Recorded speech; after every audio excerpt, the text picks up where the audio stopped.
Maybe. I'm frozen. Hopefully I'm not frozen on your screens.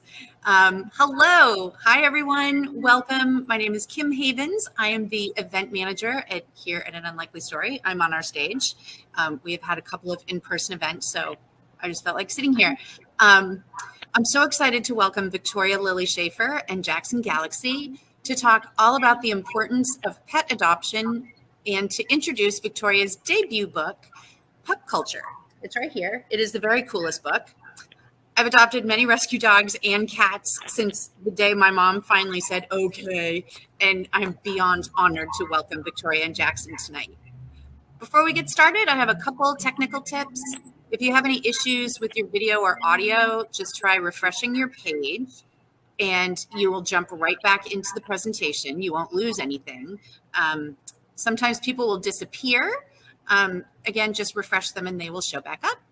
If you have questions for Jackson or Victoria, you can enter them in the Ask a Question box, and you can also upvote questions, so the most popular ones float to the top. To purchase copies of Victoria and Jackson's books, here they are, Cat People, Dog People, click on the green button down below, and when you order Pup Culture, it will come with a signed book plate. Dog rescue advocate and puppy guru Victoria Lily Shaffer has showbiz deep in her bones, having practically grown up backstage at the Late Show with David Letterman. She produced the baseball reality series Extra Innings with Bill Murray and Brian Doyle Murray for Facebook Watch. Victoria was the host of Pet Life Radio's Tales of the City, which streamed on iHeartRadio, and she's also worked on a number of notable TV, cable TV, and streaming productions, including the Tony Awards, the Emmy Awards, Jimmy Kimmel Live, HBO's Divorce, and Netflix's My Guest Needs No Introduction with David Letterman. Victoria has combined her love for showbiz with her passion for animal rescue advocacy, creating content to inspire others to adopt, don't shop, and this fall, she started her own nonprofit organization, fittingly called Pup Culture Rescue. Congratulations, Lily. Victoria. I highly recommend you follow Victoria on Instagram. She's at Victoria Lily Shaffer, where you'll meet the latest members of her fabulous foster family, frequently including adorable newborn puppies. Her debut book, Pup Culture, Stories, Tips, and the Importance of Adopting a Dog, includes everything. Ooh, there goes my water. It's going to explode. Her Pup Culture, Stories, Tips, and the Importance of Adopting a Dog includes everything you need to know about adopting a rescue dog, including caring for puppies, the dreaded cone of shame, travel tips for when you take your pals on the road, money-saving tips, and how to choose the perfect food for your pooch. Victoria shares stories about the dogs that changed her life, including Madonna, a mama Victoria fostered during the COVID lockdown, delivering her puppies while worrying about her own family. Victoria's passion for rescue, adoption, and animal welfare and her warm personality shine through on every page. Popularly known as the Cat Daddy, Jackson Galaxy is the host and executive producer of Animal Planet's long-running hit show, My Cat from Hell, which came about when, after a decade of working with thousands of cats in a local animal shelter, he joined a private practice working with cat guardians and cats in their homes. An immediate hit, the show has been broadcast staple for 10 seasons and has become a global phenomenon, placing Jackson at the forefront of a worldwide obsession with all things feline. Jackson, an animal advocate and cat behavior and wellness expert, as well as a working musician, is the author of Catify to Satisfy and Catification, both New York Times bestsellers, and his latest, Total Cat Mojo, a comprehensive guide to his approach on total cat wellness and eliminating behavioral problems by understanding cats in their instinctive behavior. I want to understand my cat. True to his goal of helping to save all animals, Jackson started the Jackson Galaxy Project in 2015, a signature program of greatergood.org, which seeks to better the lives of at-risk animals. Jackson's mission is to educate people about cats and deepen the human the human and cat bond, reducing the number of animals that end up in shelters. That is a worthy goal. I am so honored. Thank you so much for joining us. Welcome, Victoria Lily Shaffer and Jackson Galaxy. Hi. Hello, everyone. Hello. Jackson. Thanks so much for doing this for me on this special day. It is my pleasure. You're completely camouflaged. You're camouflaged by ears. Those are. I know. These ears are so large that they just, it's impossible. She sometimes will sit like this, and then we can get the ears a little lower. There we go. Oh, this is Rue, one of my 3 dogs, and she's the only one that's patient enough to hang out during this. So, well, that's better than I've got not a single cat who's patient to hang out. Rue is my partner in crime. We are like attached at the hip, so it's nice to have her along. I'm actually in Denver, driving across the country with my dogs, so we've had quite an adventure so far. So I'm pretty sure she's also exhausted. She looks she's like, when are we taking off? When are we? She's like, what are we doing around here? Anyway, so we're a little bit at a crossroads here. You're the cat one, I'm the dog. But I heard you also have some dogs. I was gonna say, you can't see, but the only being in this room besides me is one of our dogs. So we've got 3 dogs, and how many cats? Huh? How many cats do you have? We, our numbers are in flux right now. So we have, oh my God, hold on, 3, 4. We have 4 cats. We also have 4 foster kittens in the house at the moment as well. So I had 4 foster puppies. We should just be, so anybody watching who happens to be in the greater Los Angeles area who would like some kittens delivered to their house with a pizza, then with a pizza, you do that? I'll get a pizza. I don't care. I was like, wow, I really have to up my game here and offer a pizza with every dog we adopt out. Yeah, no, I'll do whatever. Just get these guys a good home. Yeah, of course. Well, my 4 are adopted. They're going Saturday. But their mama, who is this gorgeous black and brown German Shepherd, like jet black, she's still available for adoption through my rescue, Pup Culture Rescue, of course, fitting name. So if anyone's in the Los Angeles area, and I think we lost Jackson, or I can't see you, but if anyone's in the Los Angeles area and is looking for a beautiful German Shepherd who is so amazing and sweet, and she follows you around everywhere and playful, then you should check out my rescue. Shameless plug. Yep. And Jackson is still there. We're all good.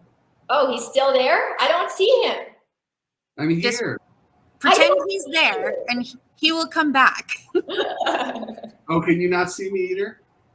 I see you. Yep, we're all good.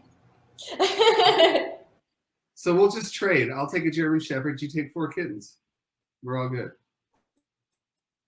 I'll take some cats. Well, I don't have any cats.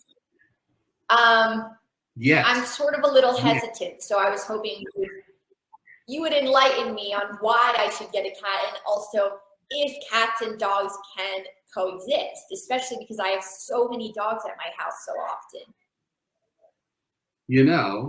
I'm going to show up at your house with 4 kittens and a pizza. How about that? We'll just make it happen, man. No, I mean, cats and dogs can absolutely coexist. I think it's always the dog's fault if they don't. So, I mean, we get so many adopters who have cats, and it pretty much cuts the search in half. Like, they say, I'm looking for a dog that gets along with cats, and it's like, well, all of these dogs are a no-go then. Yeah. So it makes me a little hesitant because we already are in need of fosters. I don't know about you, but like there is such a shortage of fosters right now, especially with the holidays coming up, that if I have cats, then that also cuts the amount of fosters I can have. Well, yes and no. In my book, and just to be clear, like our dogs at least are all a little high maintenance, but in my book, like every dog counts as like 3 cats. Because I mean, in terms of the attention like you need to pay at every given moment, But I do think that dogs and cats can get along just fine. And I was kind of joking about it being the dog's fault, but honestly, it's so funny how when people bring cats into the home and they go, okay, this is going to work, and they forget to train their dogs. They forget to like make sure that your dog can do like some version of a downstay so that when a cat walks in the room, it's not game on, you know what I mean? And Right. that's, Prey drive kicks in. I know. And then suddenly everyone's wondering why the cat doesn't like the dog. It's because they're suddenly a squeaky toy, So what if I were to get a cat, which is tempting. I know my parents are watching this and they're probably like, oh my God, not more animals. But what should I do like to prepare? Because I have my 3 dogs are like the permanent residents of my house. And then we usually have at least 1 litter of puppies and the mom and maybe a special needs dog in there. And, do I separate them? I really don't know anything about cats. I have a wonderful team of women behind me at my rescue who love cats. And I'm like, we can totally take cats, but you guys are the point person because I just don't know anything. Well, and the cool thing is, when you think about it, and especially, for instance, the 2 things I would say is, if you're going to start, you start with a cat who we know has experience with dogs, so that'll be helpful. Just so they don't freak out. The other thing is, it's wonderful, especially if the dogs are tame enough to handle it, that if you're fostering kittens, hint, that it's a great thing for the kittens, because at that age, getting exposed to dogs means that getting them adopted becomes much easier, because socially their world is just totally expanded before they ever hit 8 weeks. So, that works. But yeah, at first you want to separate, introduce slowly, all sort of positive associations, really. And it's totally doable. And then, just make sure your dog doesn't, chase. Are your cats indoor cats or both indoor outdoor? Like no, I'm a big indoor person. We have a catio at our house, so, which is really funny because the whole house is like 1,400 square feet and the catio is like 800. So they got it better than we do, and it's just a screened-in area. Don't everyone's pets live better than they do? Oh, for sure. I am driving across the country right now. I told you earlier, but I'm in Denver, driving across the country to New York so that I can have my dogs with me for the holidays. So I'm going through a 9-day cross-country road trip for these guys. That is commitment. That's commitment. And they've got their own suitcase. They've got their toys, their blanket, all their comfort items. Man, that's a heavy trip. That's a lot. Theirs. The most I've ever driven with any of our animals was the time that we drove from Colorado to here, which is not that long, but that's the longest I've ever been with my cats in a car. Yeah, we still have like so much to go to New York, so yeah, you do. We're pacing ourselves. Don't remind me. And then in like 6-7 weeks, we've got to go all the way back. So, man, it's a shame that flying dogs is such a. Oh my goodness! Have you ever flown with your cats? No. No. The only animal that I've ever flown with is one of our dogs. It used to fly back and forth with us to New York, and that was about it. Yeah, because she could fit. She was about your dog's size, so she could fit. Wait, I lost you. She can fit.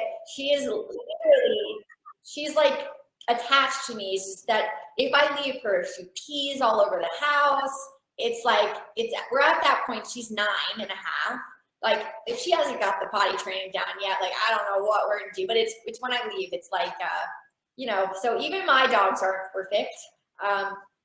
You're a behavioralist. I don't claim to be any sort of trainer or behavioralist, though I have tons of experience, rehabilitating and getting dogs out of their shell. But as far as being like a canine perfect citizen, it's not.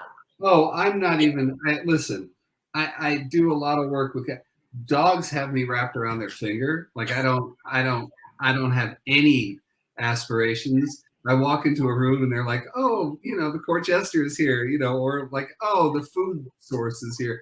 I have no, but it's funny because I mean, our little dog who goes with us on trips sometimes, I could not get that dog to pee in New York City. Well, I'm struggling with that here. We're in downtown Denver, and my puppy, I have a 1-year-old. This is his first time in a city.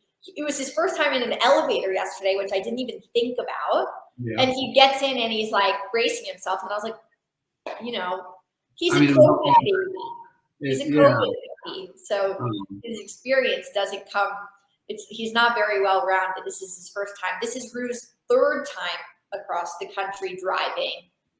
So she's a well-traveled gal.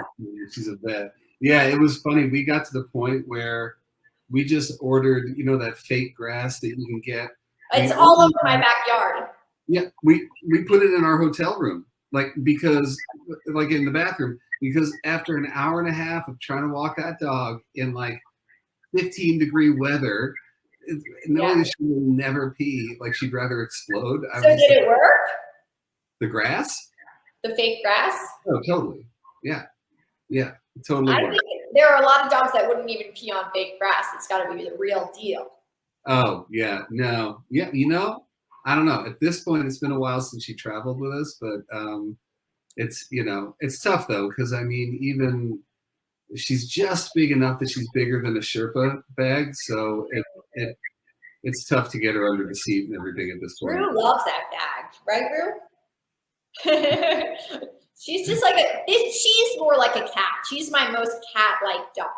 Totally. You can tell. She's got this Look at this. I'm not even holding her. She's just sitting like this. With a bemused look on her face. She's just I know, I do what I gotta do. I put, I bring home the bacon. Yeah, you do what you gotta do, right? Exactly. I want to ask you a question, because everyone just calls me by my name.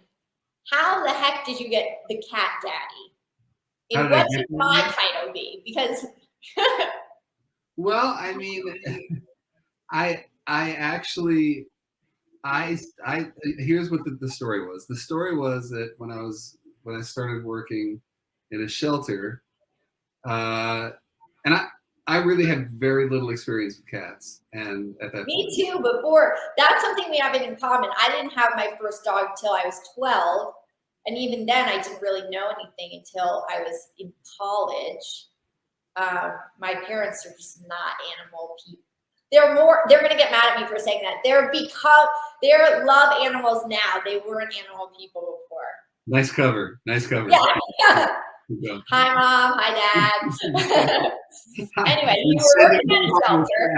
Yeah. I'll bring some cats home for the Schaffers. Listen, I'm a cat pusher. But anyway, yeah, I started working there, and there came this moment where the cats kind of picked me, and something started happening, and so a lot of my coworkers started calling me Cat Boy, which I just thought was a horrible moniker, and so I started just correcting them and saying, just call me Cat Daddy, and that's how it stuck. But I thought it was like some hep cat, It's great. Some people, we've toyed with Puppy Guru. I think during the very thorough introduction that we both got, they said Puppy Guru. I think that's going around. That works. But it doesn't have the same ring as Cat Daddy. Yeah, What was that? I think it works. I think Puppy Guru is a nice one. But you want it to be I'm like working on it.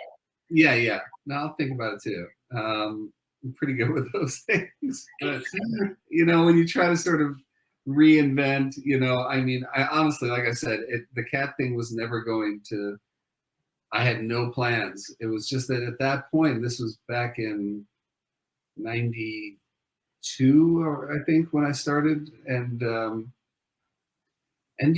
we were killing a lot of cats in the shelters, and we still are. But we still, and same with dogs. well, it's crazy. I mean, when you think about how far we've come, because we have. Back in the early 90s, I think the amount was in the neighborhood of 10 million cats and dogs killed every year in shelters. And we're down below a million. We're down to about 4 million. So no, we're down under a million at this point.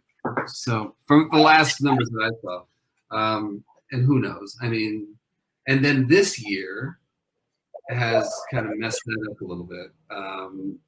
But I think that we have come a long way. I think people, they know, they know that there's a problem. So they do. Yeah. Well, have things changed for you work-wise in the cat world since COVID? Well, things have changed all the way around with COVID. I mean, I was used to traveling. I was away from home 7 months out of the year usually, and so it has been. With all your animals. Well, my wife pretty much held down the fort, which I'm sure she wasn't totally thrilled about, but it's weird. I mean, we started dating 10 years ago, and in that entire time, I've never been home for more than 6 weeks. So now it's been a year and a half, and we're still married, so that's cool. And but yeah, no, everything changed. But the thing that I sort of had to embrace, I always did my work in person, whether in shelters or at homes or whatever, and I never felt comfortable doing this.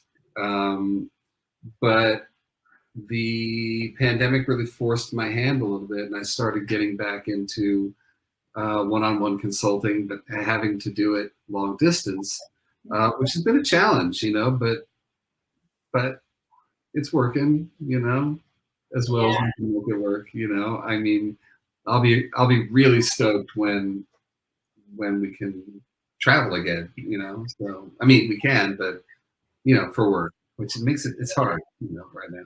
Yeah. Well, I think, should we take some questions? I would love to hear questions. What do we got? We do have questions. Hello. So this is a funny question, and our cat does the same thing. So this is Michelle, and she says, Jackson, I have a cat that will bite all family members unprovoked. It's a gentle bite, not an aggressive bite like when a cat is angry.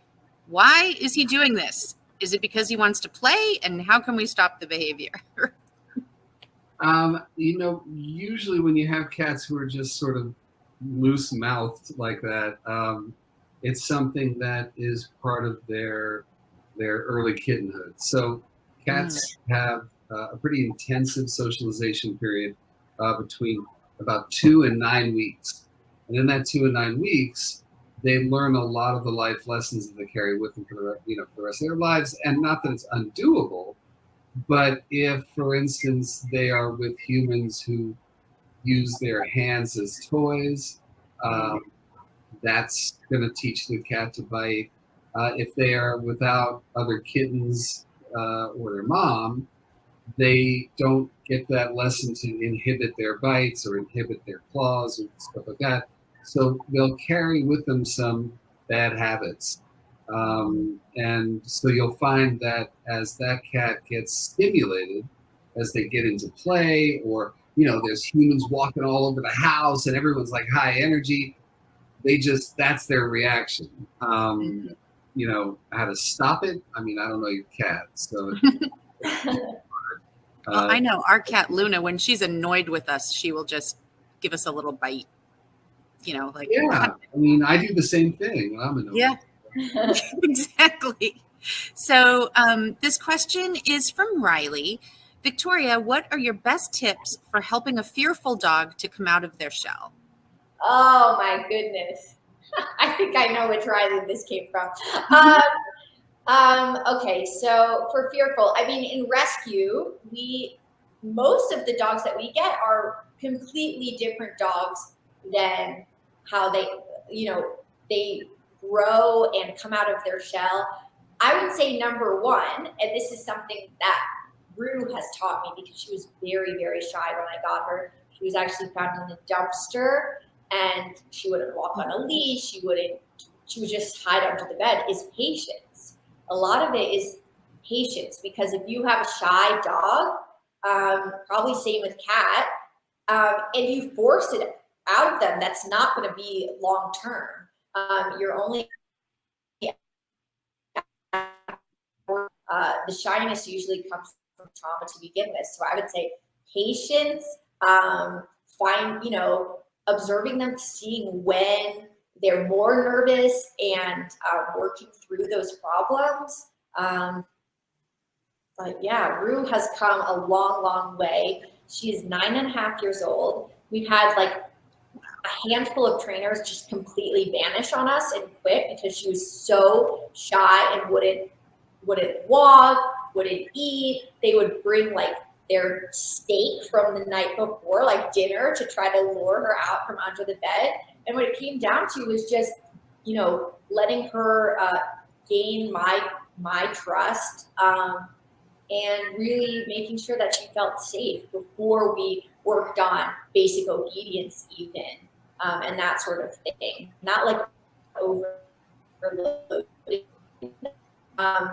And even a dog that I had rescued was super, super shy, wouldn't come out. And now I get videos of her and she's so happy and a completely different dog. It's just amazing what time will do, really. And I wish more people would realize, like, usually the dog that you end up adopting is going to be a completely different dog, even if too much. Just give them that time to settle.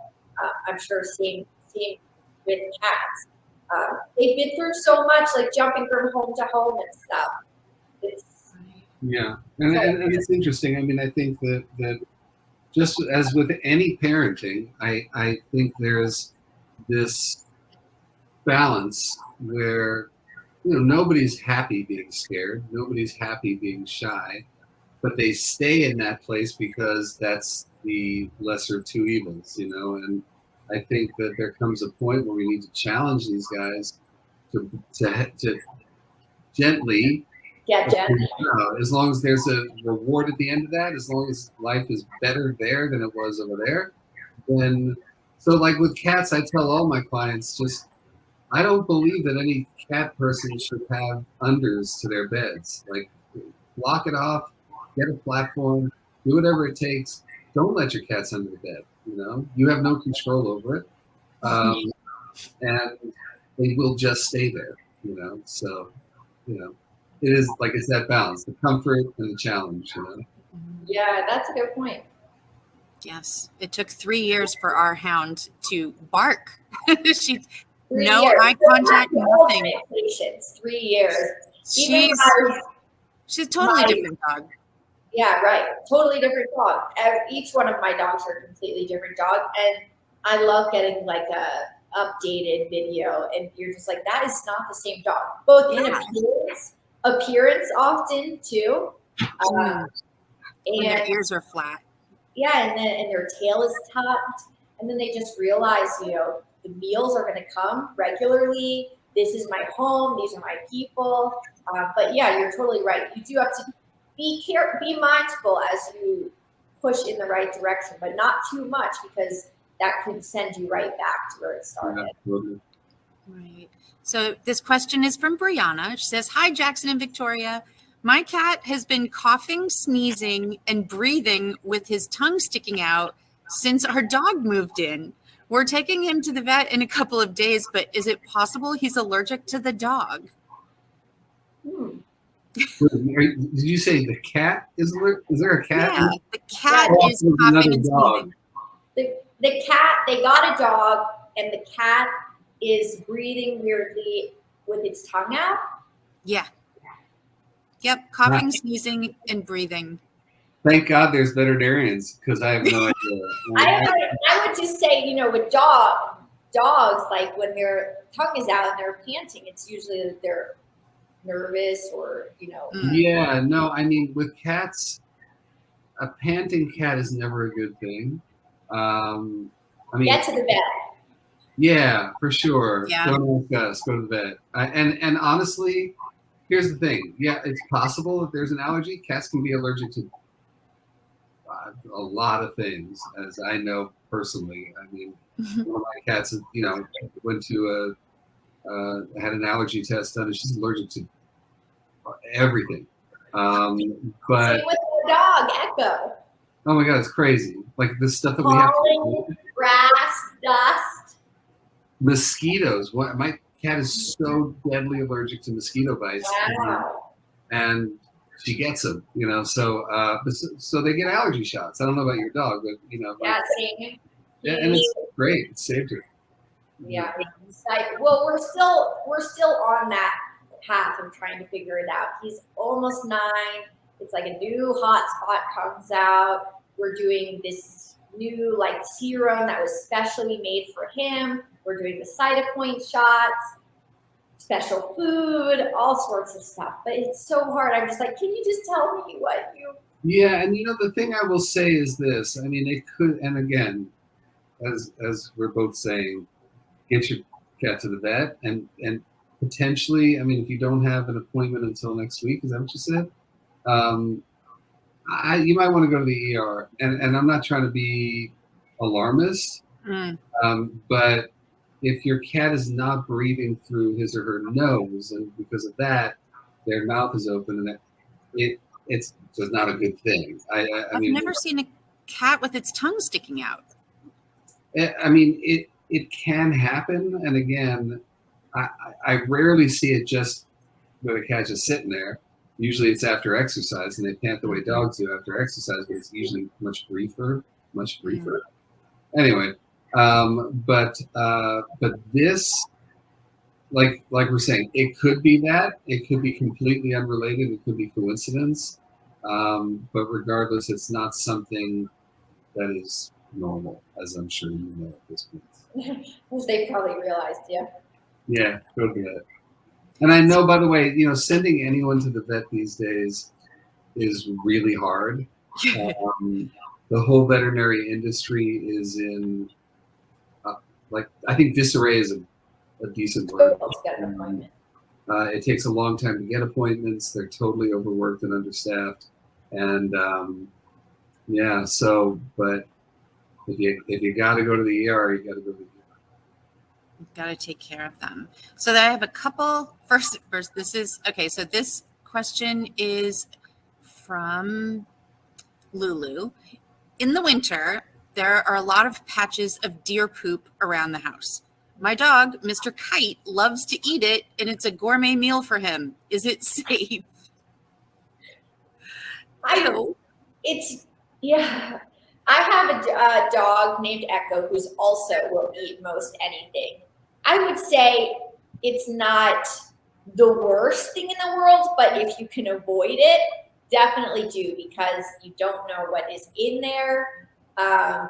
There's a lot of dogs that eat other dog poop, and you can get all sorts of viruses, parasites, that sort of stuff from eating another animal's feces. So I definitely don't recommend it, but I also wouldn't panic instantly. I don't think it's a death sentence by any means, but of course we would like to know exactly what our dogs are eating. That being said, we don't know a lot about the dog food industry. That's a whole nother discussion, but try not to let your dog do that. What do you think, Jackson? And it's funny because it's hard for me to, what you said. I think that there's so many things they can pick up. And now, it was funny because I was thinking, well, a deer is an herbivore, I believe. So the chances of some disease is reduced because they didn't ingest an infected animal, so they're not just sort of passing it along. But that said, I'm with you. Just say no. I mean, there's at least in the dog world, leptospirosis going around, flu going around. I don't know if deer can get those things, but I just know there's a lot of things out there that can be very dangerous to dogs. So I would try to avoid that. Maybe Okay. maybe use your dog's pooper scooper and also clean up the deer poop while you're at it. So we have a couple of questions about fostering. Oh. The first is from Andrea, and she would like to know for both of you, is it hard when your fosters get adopted? And how many fosters have you ended up keeping? You go first. The foster fail. I used to be pretty crappy at fostering. I'll admit that. I would say the first 3 that I ever fostered stayed with me. And I learned. My wife has been a foster parent and sort of a high volume foster parent for 20 some odd years. So she taught me a lot about the idea that we have to be there's joy in letting go, and I fully agree with that. I think there is joy in letting go. I as a matter of fact, here's a really cool story. So, and I think we might have lost Victoria. I think we might have lost her. Oh, okay. You might want to refresh your page, and we'll keep going. Okay. Yeah. So go ahead, Jackson. So what was the? So we and like I said, we've got some kittens here right now, and we had a Okay, I'm back. So we had these 2 cats, Faith and Grace, and they came to us. They had been from one foster house to another, and they came to us because they were really under-socialized and on that verge of saying, okay, are you feral or are you not? And one of them, Grace, came around more than Faith did. And then they wound up at another foster home where they, I kept giving help to her, trying to get these cats to come along, and they kind of did. But now they're like 6 or 7 months old, and we were worried that we were going to find the right home for them. We got them adopted. They just went home a week ago, and just right before we started this, we got an email from their new adopter who was saying that the 2 of them are just flourishing, that they're just coming out of their shoes, that they are living their best life. So you get these affirmations every time you place an animal, and it makes you feel. Let me tell you this: for anyone afraid of foster failing, and by the way, there's nothing wrong with it. There's sometimes where you just fall in love with somebody, they're yours. You know it in your heart, they're yours. But for anybody who has a little hesitation, I got to tell you, when you get those letters, when you get the pictures, and that continues for years, you get pictures and stories. You've made someone's family complete. You've made a lifetime of memories. It is an incredible feeling, and I'm sure Victoria, you can. It's the best. Yeah, I mean, so many people always, I can't foster. It's too painful for me. I wouldn't be able to let go. Well, how do you think that dog or cat feels? They have nowhere to go. So, put your feelings aside. You will recover from having to give away that puppy. Because you'll get all these amazing updates and it'll make you so happy. And you'll be a little relieved that you don't have another puppy that you have to raise. You've done the work. And, everyone's like, oh, how do you get rid of the litters? It's like, yeah, it's sad, but it's also the best day when the families come and the kids are so excited. And then I'm like, oh, it's a sweet bin tomorrow. So nice. But it's just so rewarding. And for me, I have fostered over 100 dogs since COVID began. Wow. And I have foster failed on 2. So one unfortunately passed from distemper, which I'm sure you're familiar with as well. But Alfie, he is here with us in Denver, having the time of his life. So I would say out of 100 plus, 2 foster fails, I'm doing pretty well. I'm sorry, man. It's funny because every once in a while, one of the kittens that we have here, his name is Bramble, and it's interesting because he got very sick. He broke with pan leukopenia, which pan leukopenia at one point was about 97% fatal in kittens. It's come down a little bit, but it was very touch and go. We almost lost him twice. And when you're nursing such a vulnerable little being through what was hours away from death, he almost had to lose one of his eyes. And getting him back to that sort of vital place, there is that thing in you that's like, maybe, like, I don't. It's so hard when letting him go, It's like the ones who get attached to are the ones that need the most help, whether it's physically or emotionally, because you're giving so much of yourself to them. It's like bottle babies, It's like when you've got a litter of bottle babies, and you're waking up every 3 hours and taking them from this, it is so little. Yeah, it's a connection. But I also love to do like reunions with my adopters, so I get to stay in their lives, and they do remember me as their first, mama. So yeah, that's that question. What else do we have? Okay, so here's a question from Greg. I rescued a dog that's about 2 years old. She's very smart, but also seems set in her ways. What type of training would you suggest I do to help break her of some of her bad habits, like chewing blankets or pulling on her leash every time she sees another dog or any animal? I would say the key to this is consistency. Old habits are really hard to break for everyone, not only dogs, but if you keep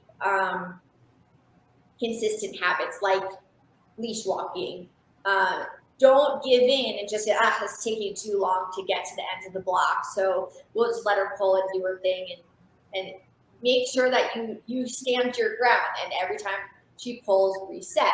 Okay, and then keep going and reset. And it does take a lot more time, but it's a new chapter for them. It's like a new life. So what they knew before, okay, now this is my home, this is my owner, and this is how we do things. You really have to ingrain that in them. What do you think, Jackson, for cats? Yeah, no. I mean, I think, let's face it. I mean, whether it's dog, cat, camel, hedgehog, human, it doesn't matter. And we all learn the same way.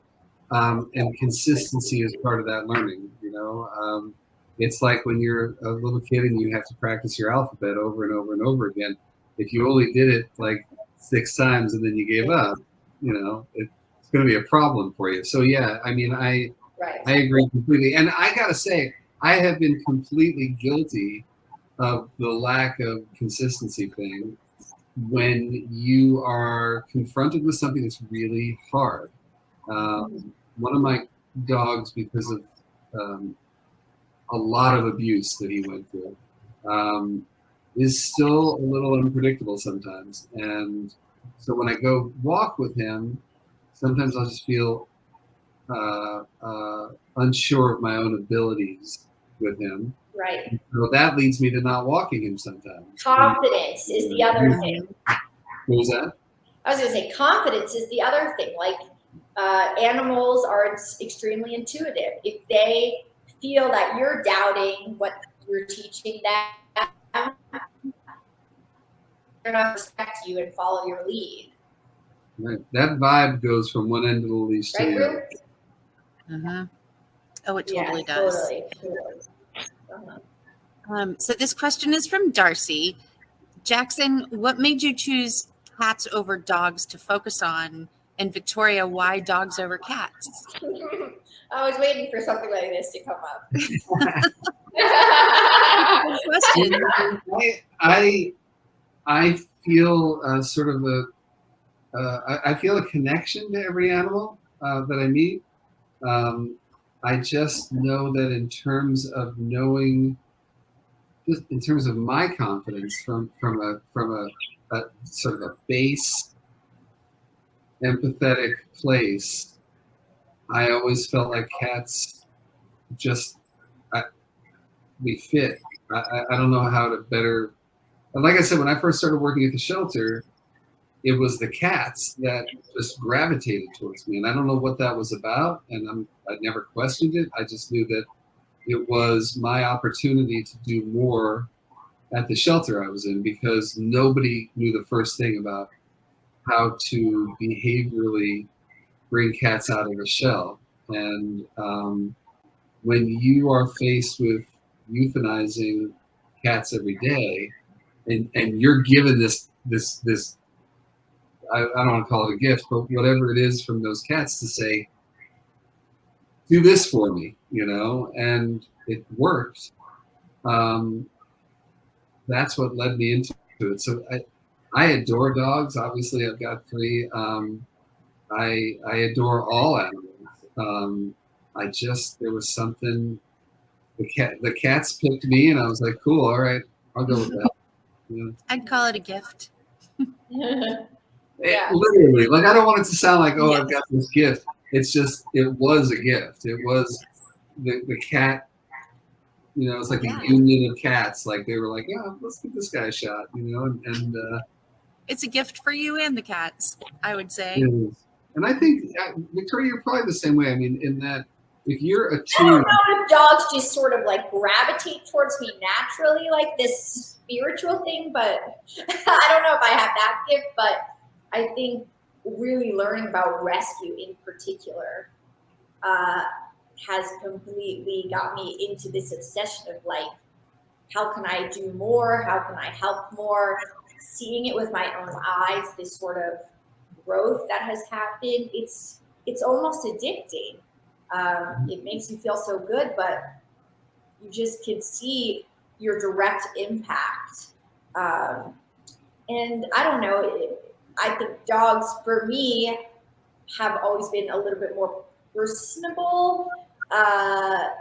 They come with me pretty much everywhere. I think, if you look at, like, and I think part of this thing is, it's a story that you tell in the book, is when you think about the dog, or in my case, if it was the dog or the cat or the moment, it's just about being awake in that moment and say, and it's suddenly like, I'm sure you were suddenly like, oh my God, there's all these dogs. It's like the floodgates opened, and it is a trendier topic now than it was when I first started to be in rescue, but still it's shocking that so many people don't know really how bad it is. And just discrimination against breeds. Hello, Denver, by the way. I mean, I think they finally reversed that ban, but yeah, it's just I'll meet someone at the dog park who bought a dog, and we get into a conversation, and next thing you know, I've impacted that person, and the next dog they're going to get, they're going to adopt, maybe through my rescue even. It's just the community around it, everything has just been like so eye-opening for me. It's a comment, Miami Beach has a ban against pitbulls. Like, that's shocking. Like, and I think I might be mistaken, but it was someplace in Canada, I believe, and Montreal used to have a ban on pitbulls. Denver had a ban on pitbulls for many years. It's really sad. And I was actually working at the Humane Society in Boulder when the ban went into place, and all of a sudden, pitbulls. All of a sudden, they were all being put out to every shelter along the Front Range, because what are we going to do? And believe me, I mean, small But dogs it's not only, much more than the big ones do, but the big ones do a lot more damage, I guess, when they finally do. yeah, But I mean, but it's not only the bands, it's still in people's minds. They think that they're these scary dogs, or even aesthetically, like, pit bulls are really hard to get adopted out, and specifically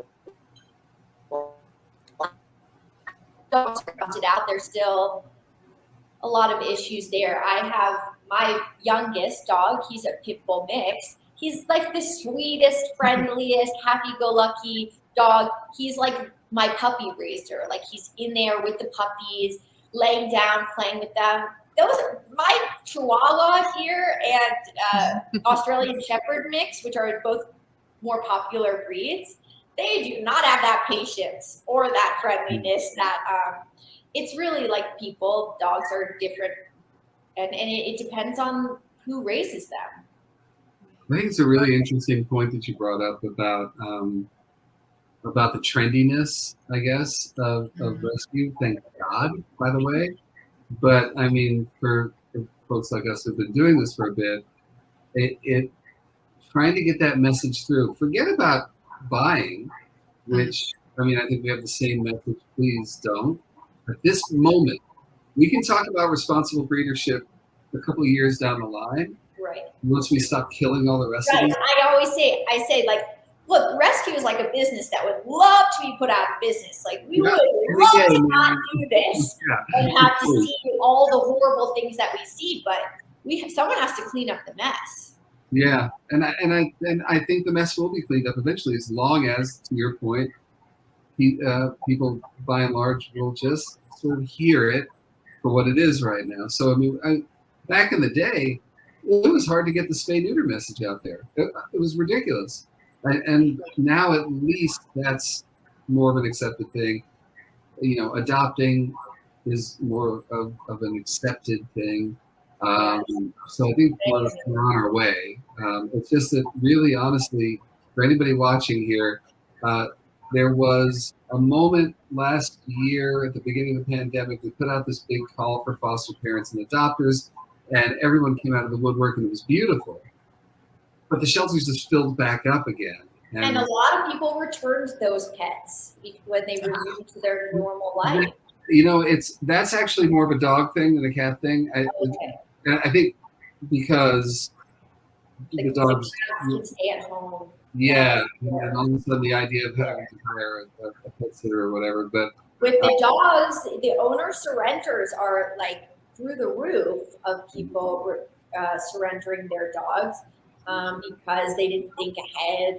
They were working from home and they thought this is the perfect time to get a dog, and then they go back to work and they're like, now what? Yeah, and I think that's where our work comes in, which is, I think the thing that we should be looking at right now is a culture of sort of intervention where, we just make sure, I mean, that's part of, I guess, what I'm doing right now with all the YouTube videos and is just trying to cover the bases of all the things that would make you go, okay, I'm at the end of my rope here. Because we can't afford it. We can't afford to have these.